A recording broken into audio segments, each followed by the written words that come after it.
원천 봉쇄된 길을 가지 마십시오라는 제목으로 함께 말씀을 잠시 나누도록 하겠습니다. 사도 바울이 땅끝까지 복음을 증거하러 유럽으로 가려고 할 때 반드시 거쳐야 할 땅이 있습니다. 제가 요번에 갔다 온 곳인데 바로 투르키예의 갈라디아라는 지역입니다. 여러분, 갈라디아는 어떤 특정한 지역의 그 도시가 아니에요. 하나의 경상북도, 전라도 이런 느낌이에요. 그러니까 갈라디아는 터키의 중부라고 생각하면 됩니다. 중간에 크게 아주 우리나라 몇 배 되는 그런 땅입니다. 그 땅을 반드시 지나야 됩니다. 이 말은 갈라디아 지역이야말로 복음의 교두부다, 복음의 전초기지다, 이렇게 말할 수 있는 곳이다라는 겁니다. 이런 갈라디아 지역에요, 오히려 거짓 복음이 전염병처럼 돌았습니다. 어렵게 세운 이 교회들마다 이 사상에 전염돼서 시름시름 병들어 앓고 있었습니다. 이를 본 사도 바울의 마음이 얼마나 여러분 비통했겠어요. 그 마음이 얼마나 속상했겠습니까? 얼마나 아팠겠습니까? 바울의 복음 사역에 가장 힘있게 이 동역자가 돼서 도와줘야 할 이 갈라디아 교회들이 오히려 병들어 죽어가고 있으니 여러분, 그 심정이 어떻겠습니까?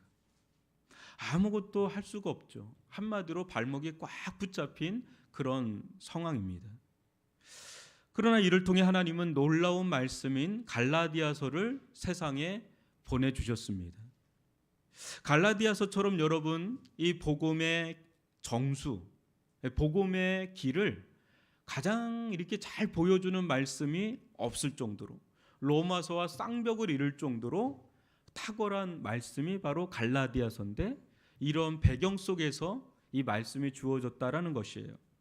사랑하는 성도 여러분, 저나 여러분이나 지난주 고난주간도 또 부활절도 맞이하면서 이 복음을 귀에 딱지가 않도록 들었습니다. 여러분, 우리 보고 복음을 모른다고 할 사람들이 있을까요? 우리 교회는 특히 복음에 대해서 엄청 얘기하죠. 그러니까 귀에 딱지가 않도록 듣고 있는데 우리 보고 당신 복음 모르는 것 같다, 그렇게 말할 수 있는 사람이 있겠어요? 그럼에도 여러분, 우리가 이 갈라디아서를 나가거나 성경을 보면 왜 이토록 복음을 외치는가? 왜 이 복음이란 말씀을 또 전하고 또 전하고 아예 귀에 딱지가 않도록 이렇게 전하는가 말이죠. 목사님, 이제는 다른 말씀 듣고 싶습니다. 근데 성경을 보면 다 복음으로 도배가 돼 있는 거예요. 그 뭔가 이게? 여러분, 한국에 요번에 대만에 지진이 나니까 한국에 있던 배도 싹 쓸려가더라고요. 쓰나미 같은 현상이 나서. 여러분, 한국의 배가 떠나려가지 않게 안전하게 정박하려면 뭘 단단하게 매여야 됩니까? 닻을 아주 단단하게 고정시켜놔야 떠밀려 나가지 않죠. 여러분, 물건을 오래 쓰다 보면 어떻게 돼요? 이게 볼트와 너트가 느슨해지죠. 이걸 꽉 조여야 되죠. 늘 이렇게 조여야 됩니다. 여러분들이 피트니스 가보셨습니까? 또 필라테스나 이런 데 가보시는 분 있잖아요. 또 재활치료를 받으러 가시면 항상 하시는 트레이너라든지 거기 있는 사람들이 하는 말이 뭐예요? 자세를 교정해야 된다고, 자세를 바르게 잡아야 된다고 그렇게 얘기를 합니다. 자세가 삐뚤으면 계속 몸이 삐뚤어진다고, 자세를 바르게 하라고 계속 그 얘기 들으실 거예요. 근데 그거 쉽지 않잖아요.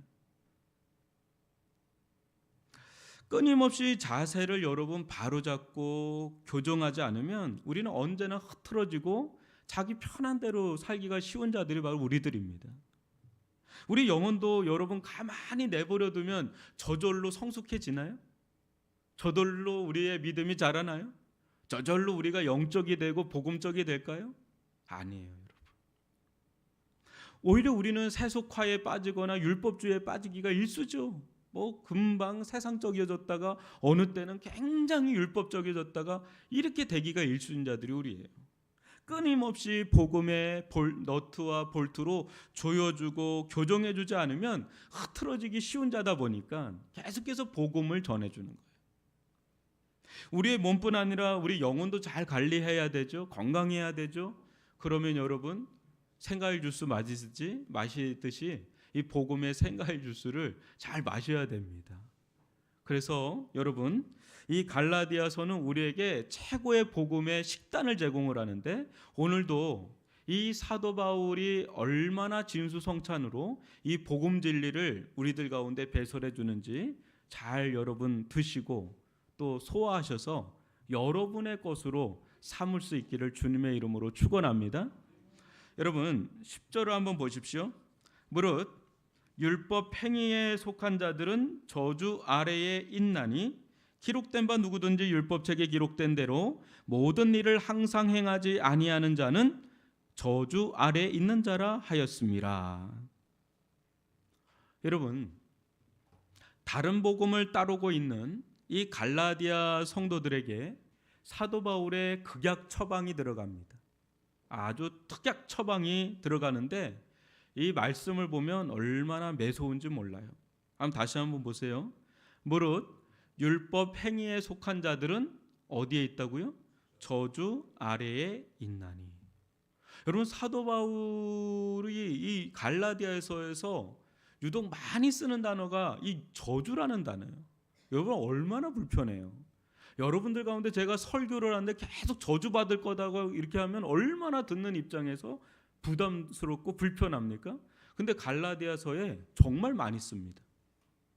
그만큼 갈라디아 사태가 심각한 겁니다. 다른 것이 심각한 게 아닙니다. 보십시오. 이들은 복음으로 시작하였다가 지금 율법 아래로 들어가고 있습니다. 역주행을 하는 거예요. 역주행을. 여러분 율법으로 시작하였다가 복음으로 가는 거는 괜찮은데 잘 가다가 복음으로 시작하였다가 어떻게 다시 율법으로 들어가냐 이 말이죠. 율법의 종으로 들어가려고 하느냐, 아주 끔찍하다. 지금 사도 바울이 그것을 언급하고 있는 겁니다. 근데 이것이 한두 사람이 아닙니다. 또 한두 교회가 아닙니다. 지금 이 갈라디아 지역의 전염병처럼 이것이 돌고 있는 거예요. 사랑하는 성도 여러분, 여러분 하나님 만나고 싶죠? 여러분 하나님 만나고 싶죠? 하나님을 알고 싶죠? 두 가지 길이 있습니다. 우리 앞에는 두 가지 길이 놓여 있습니다. 여러분 그 중에 하나가 율법의 길입니다. 율법의 길. 여러분 이 길을 온전히 걸어만 간다면 저나 여러분이나 거룩하시고 영광스러우신 하나님께 도달할 수가 있습니다. 하나님 만날 수가 있단 말이에요. 거기에서 우리가 율법을 온전히 준수하면 하나님으로부터 의롭다함을 받고 하나님께 완전하다고 인정을 받고 영생까지 선물로 받을 수 있습니다. 그러나 이 길은 여러분 매우 위험한 길입니다.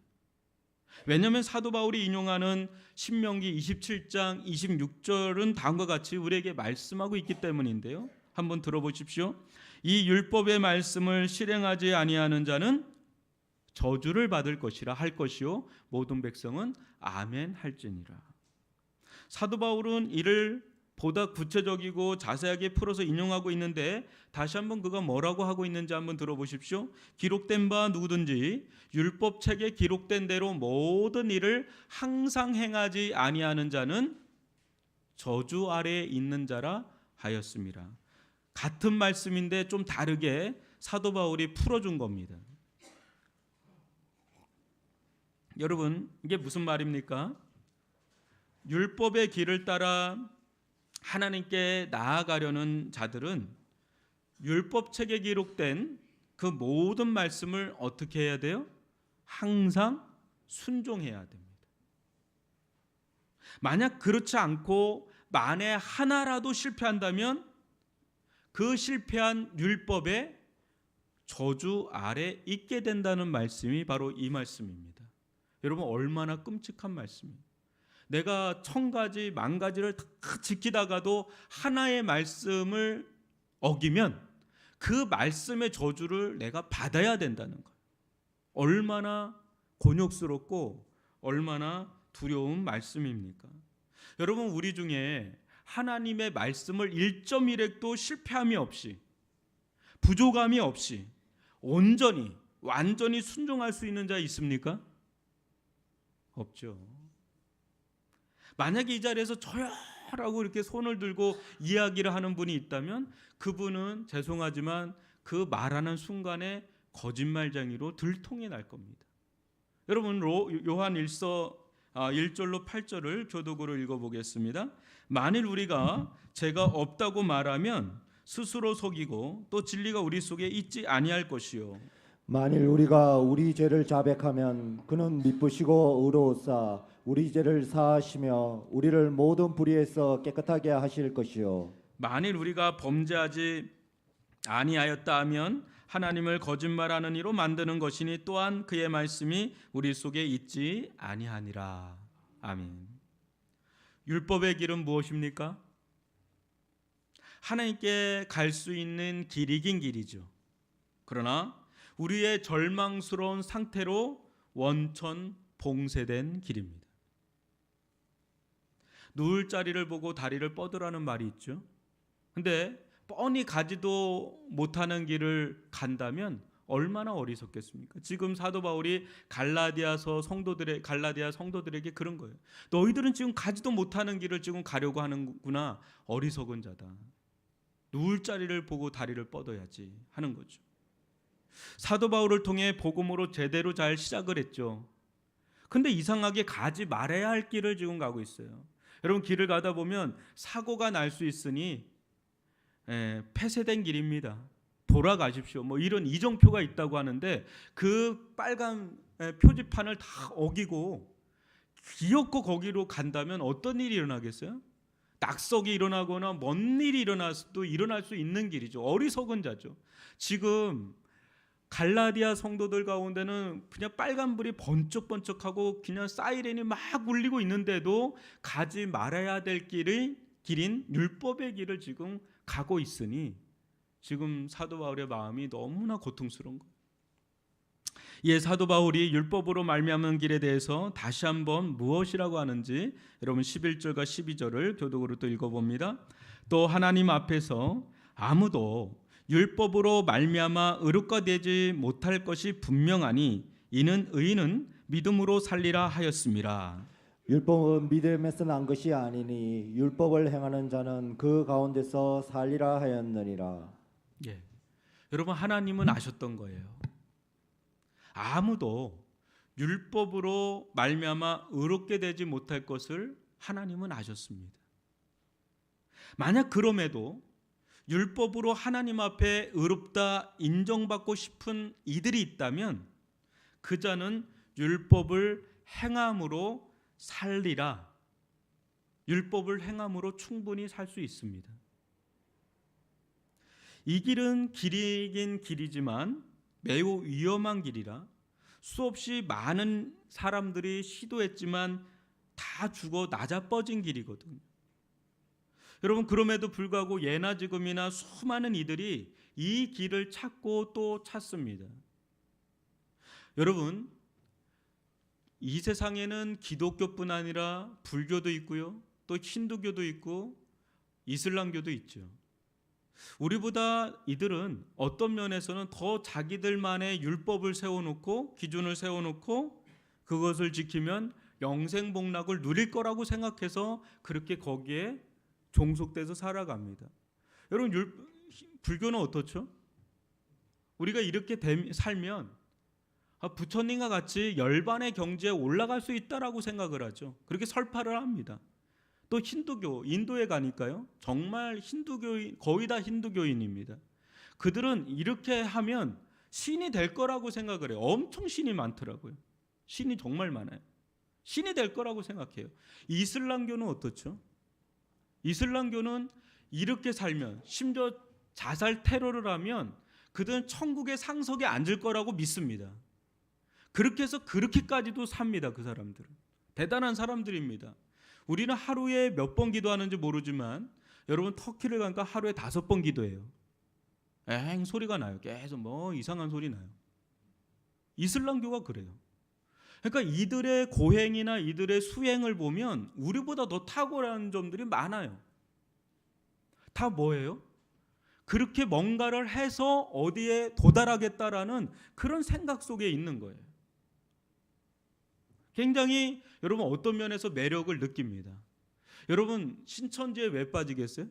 14만 4천에 들어가야 된다는 게 어떤 이들에겐 굉장히 매력적으로 들려요. 내가 특별하게 14만 4천에 들어간다는. 또 여러분 몇 날 몇 시에 구원받았느냐라고 하는 구원파가 있죠. 그것도 어떤 면에서 매력적으로 다가옵니다.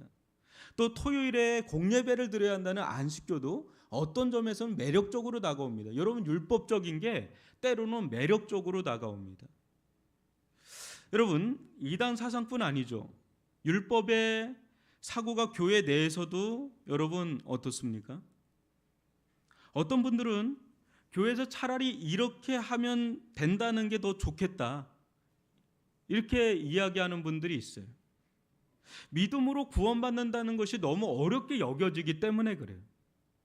여러분 믿음처럼 되게 막연하고 추상적으로 들리는 게 없어요. 차라리 뭐를 했으면 좋겠다라고 말해주는 게 더 좋겠다라고 말하는 분들이 있어요. 여러분 내가 믿음이 있는 건지 없는 건지 분간이 되지 않을 때가 있어요.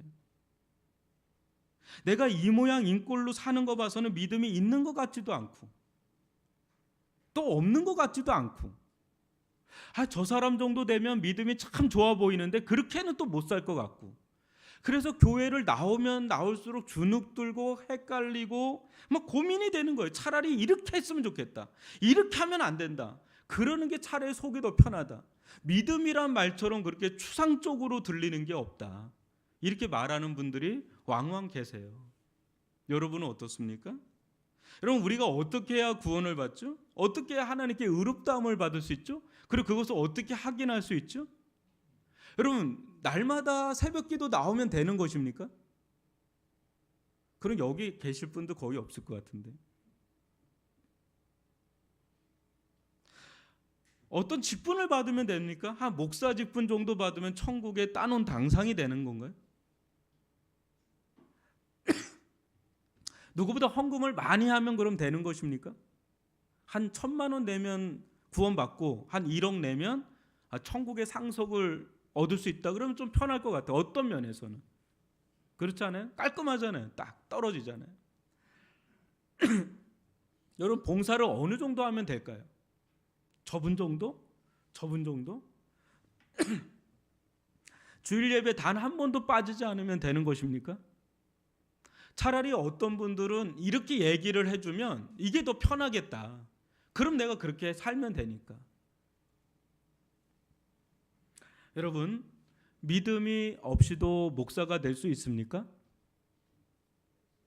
될 수 있죠. 여러분 믿음이 없이도 신학 박사가 될 수 있습니까? 선교사는 어떻습니까? 다 될 수 있습니다.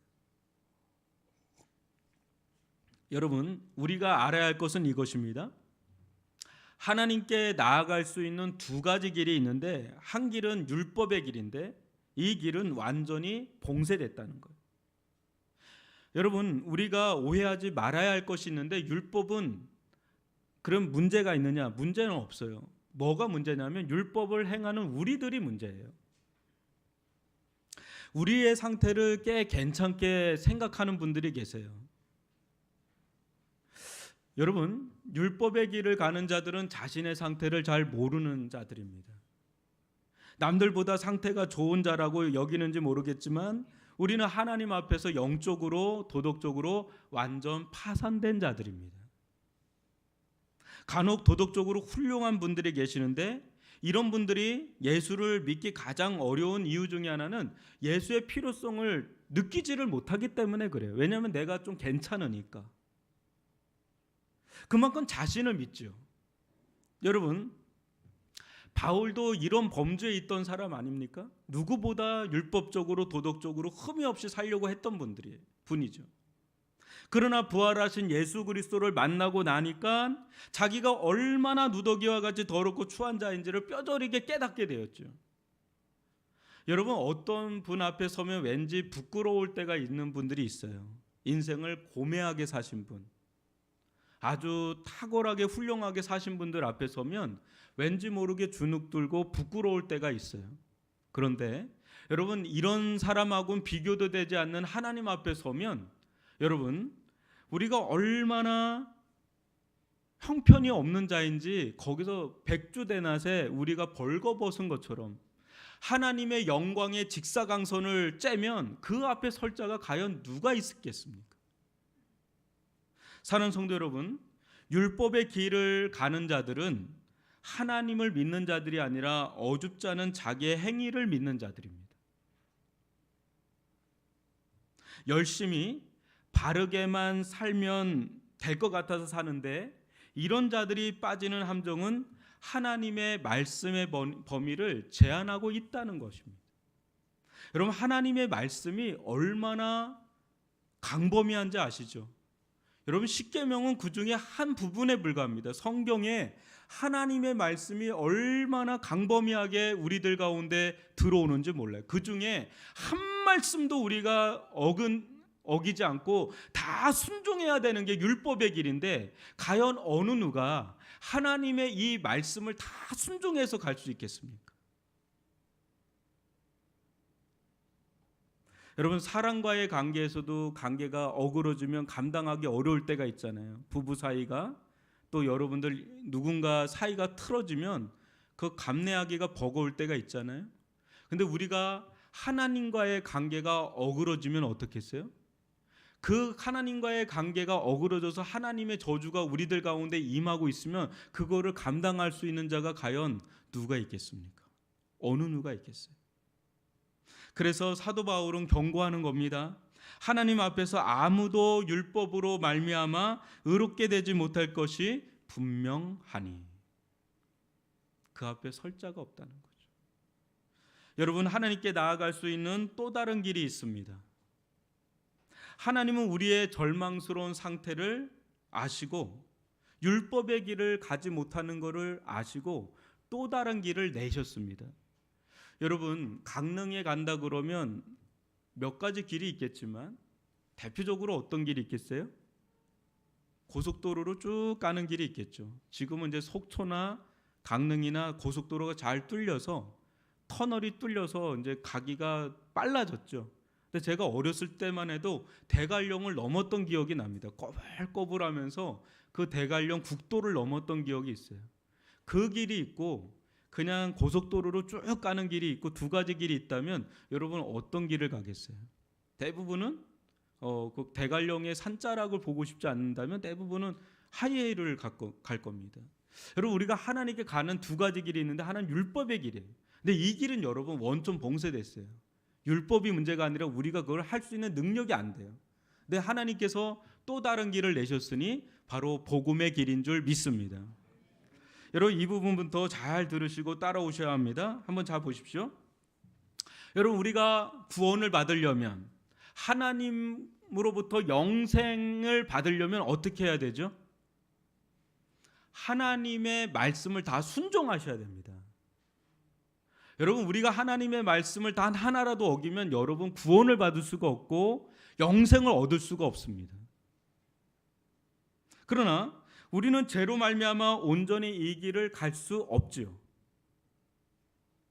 그게 절망스러운 겁니다. 우리의 지금 상황 자체가 매우 매우 절망스러운 상태입니다.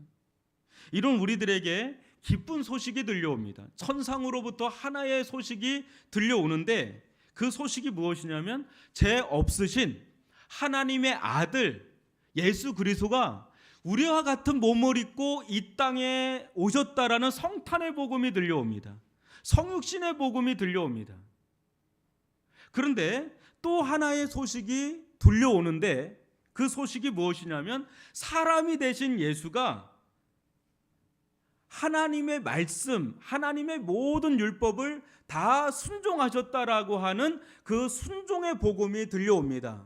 여러분, 이 세상에 살아가는 사람 중에 하나님의 말씀을 다 순종한 사람이 있습니까? 없습니까? 없지요. 근데 유일하게 한 분이 계시죠. 누굽니까? 예수 그리스도이신 줄 믿습니다. 예수는 완전한 인간으로서 하나님의 모든 말씀을 1.1획도 틀림이 없이 다 완전하게 순종하신 분인 줄 믿습니다.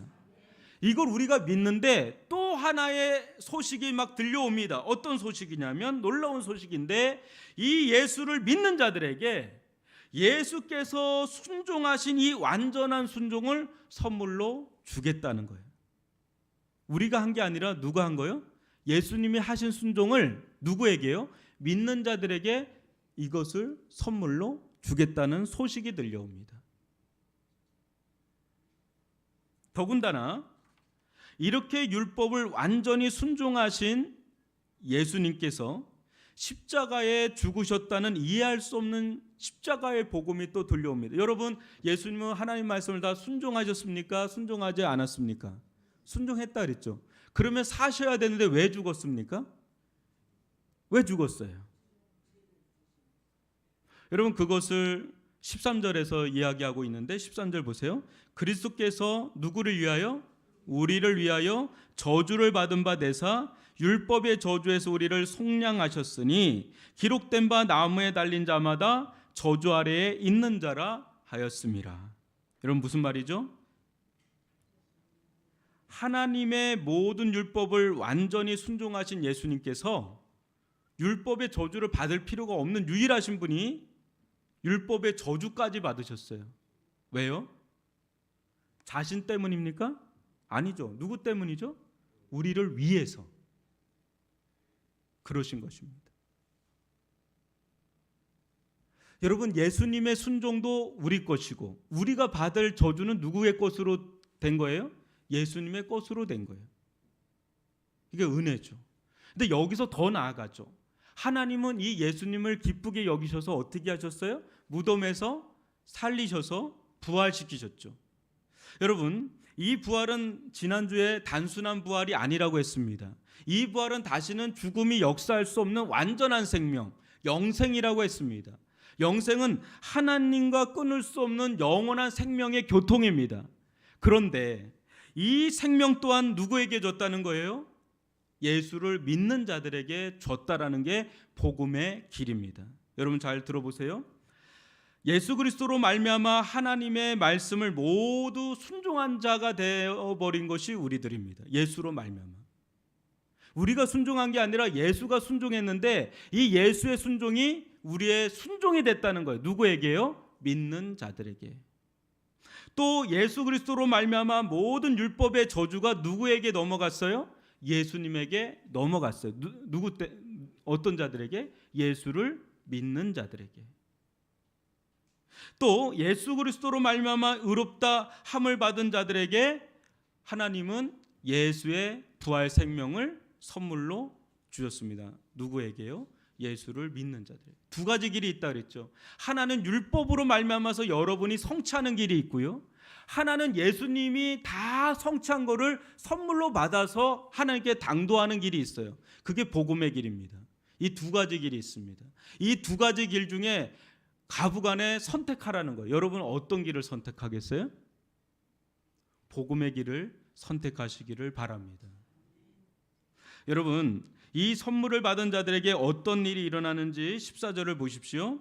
이는 그리스도 예수 안에서 하나님의 복이 이방인에게 미치게 하고 또 우리로 하여금 믿음으로 말미암아 성령의 약속을 받게 하려 함이라. 아멘. 여러분, 예수를 믿는 자들에게는 어떤 복이 임하냐면 아브라함이 받은 복이 임한다는 거예요. 아브라함이 받은 복이 뭐예요? 하나님의 나라의 유업을 기업으로 받는 거예요. 하나님의 나라를 기업으로 받는. 그는 땅을 받았다면 그 땅은 하나님의 나라를 표징하는 건데 우리들 예수를 믿는 자들에게는 하나님의 나라를 유업으로 기업으로 받는 은혜를 받았다는 거예요. 또 하나는요, 성령을 받습니다. 여러분, 성령은 보증시켜요.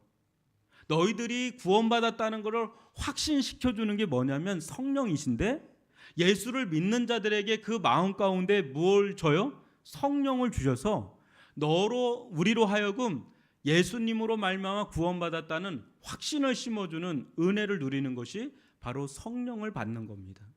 여러분들 가운데 성령이 계시는 줄 믿습니다.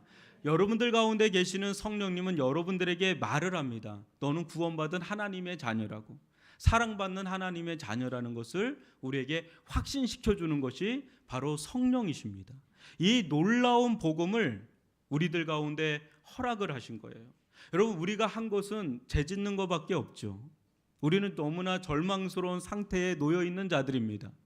그로 말미암아 하나님의 저주 아래에 있는 자들인데 우리가 한 것은 아무것도 없는데 예수님께서 이 땅에 오셔서 우리를 대신해서 하나님의 말씀을 다 순종해 주시고 또 우리에게 임할 저주를 다 감당해 주시고 또 우리들에게 부활의 생명을 허락해 주시고 또 우리들에게 하나님의 나라를 유업으로 주시고 또 우리들에게 이것을 확신시켜 줄 수 있는 성령까지 부어 주셨으니 너무나 놀라운 은혜가 아닐 수 없습니다.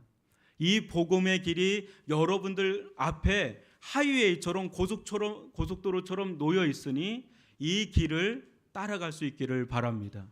이게 지금 사도 바울이 갈라디아 성도들에게 언급하고 있는 겁니다. 갈라디아 성도들은 이 길로 시작하였다가 지금 어디로 가는 거예요? 대관령 꼬불꼬불한 길을 다시 걸어가고 있으니 얼마나 힘겹고 곤욕스러운 가지도 못하는 길로 다시 가고 있으니 그 길로 가지 말고 복음의 길을 가라고 지금 다시금 교정하고 있는 것입니다. 사랑하는 성도 여러분, 여러분이 조금이라도 여러분의 상태에 소망을 품고 희망을 품으면 예수님이 안 보여요. 여러분, 교회를 10년, 20년을 다녀도 예수가 안 보이는 사람에게는 안 보여요. 왜요? 자기를 믿으니까, 자기를 보니까, 자기의 행위를 보니까 예수가 안 보여요. 여러분, 믿음이라는 건 뭡니까? 믿음이라는 것은 예수를 보는 게 믿음인 줄 믿습니다. 믿음이라는 건 뭡니까? 예수님의 행위를 보는 게 믿음인 줄 믿습니다. 여러분, 율법은 뭔지 압니까? 율법은 자기를 보는 게 율법이에요. 자기의 행위를 보는 게 율법이에요. 자기의 행위를 자랑하는 게 율법이에요. 여러분, 교회에서 자랑하지 마세요. 내가 뭐 요거 잘했다, 저거 잘했다. 여러분, 그거 별로 그렇게 의미가 없어요. 하나님의 영광에 다다르려면 여러분 하나님의 말씀을 다 순종하셔야 되는데 그럴 만큼의 의가 있냐 말이에요. 누더기와 같아요. 누더기와 같아요. 아무것도 아니에요. 여러분, 기도 많이 하면 하나님께 도달할 수 있어요? 여러분, 안 돼요. 예배를 1000번, 10,000번 드린다고 하나님께 도달할 수 있어요, 여러분? 없어요, 여러분. 오히려 우리가 얼마나 넘어지길 잘하고 쓰러지길 잘하고 얼마나 연약하고 허물투성이에 알고 보면 그런 우리들이 뭘 우리들을 내세워서 하나님께 인정받고 뭘 티를 낼 수가 있겠어요. 교만한 거예요, 여러분. 아무것도 하나님 앞에 내세울 게 없습니다. 우리가 오직 내세울 수 있는 거는 예수 그리스도밖에 없는 줄 믿습니다. 예수 그리스도의 행위밖에 내세울 게 없는 줄 믿습니다. 예수 그리스도의 순종밖에 우리를 완전한 의로움으로 완전한 구원으로 이끌어 줄 분이 없는 줄 믿습니다. 그렇기 때문에 오직 믿음밖에 없는 거예요. 오직 예수를 바라보고요. 오직 예수님께서 나를 대신해서 행하신 그 순종만 바라보는 거예요. 그분의 십자가만을 바라보는 거예요. 그분의 부활만을 바라보는 거예요. 그 길이 믿음의 길이고 은혜의 길이고 구원의 길이고 생명의 길이 되는 줄 믿습니다. 근데 처음에는 이렇게 시작하였다가 좀 신앙생활을 10년, 20년 지나면 자꾸 나를 보는 거예요. 나는 10년 다녔다, 20년 다녔다, 나는 목사다, 나는 권사다, 나는 장로. 그게 뭐라고요? 예수밖에 없는 줄 믿습니다. 예수님의 행위밖에 없는 줄 믿습니다. 그거를 끝까지 믿음을 가지고 가라. 지금 사도 바울은 그것을 우리들 가운데 전하고 있는 겁니다. 그래야 실패함이 없는 길을 가는 겁니다. 이 실패함이 없는 온전한 길인 믿음의 길을 가는 저와 여러분이 될 수 있기를 주님의 이름으로 축원합니다. 예수만 바라보고 가십시오. 그 길이 제대로 지금 가고 있다는 증거입니다. 예수를 보시고 예수님의 순종을 보시고 그 길이 구원의 길임을 절대로 잊지 마시고 흔들리지 마시고 그 길을 걸어갈 수 있는 저와 여러분 되시기를 주님의 이름으로 축복합니다. 기도합니다. 사랑의 하나님 아버지, 우리가 하나님께 인정받는 길이 무엇입니까?